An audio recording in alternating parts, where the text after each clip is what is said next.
नमस्कार. आता सर्वात प्रथम बघा मुलांक 4 किंवा भाग्यांक 4 वाले जे व्यक्ती आहेत, त्यांच्यामध्ये काही ना काहीतरी आर्ट असतं, कला असते. मग ती सिंगिंगची कला असू शकते किंवा त्यांच्या हातामध्ये जादू असते. यासाठी मी उदाहरण देईल तुम्हाला.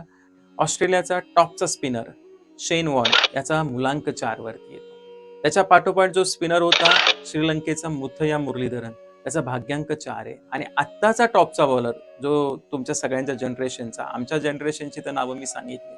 आत्ताच्या जनरेशनसाठी बुमरा याचा सुद्धा भाग्यांक 4 आहे. त्यामुळे घाबरून जाऊ नका. ह्या पर्सनॅलिटी सुद्धा छान वर्क करताना दिसतात. सिंगिंगमध्ये जर मी तुम्हाला टॉपचे पर्सनॅलिटीची नावं सांगितली तर तुम्हाला विश्वास नाही बसणार. सिंगिंगमध्ये किशोर कुमार यांचा मुलांक नंबर 4 वरती येतो आणि लता मंगेशकर यांचा भाग्यांक नंबर 4 वरती येतो. म्हणजे तुम्हाला कळालं असेल की या लोकांमध्ये काही ना काही आर्ट असते.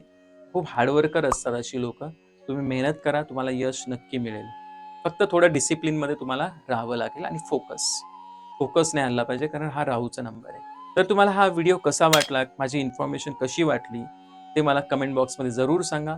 Thank you very much. धन्यवाद.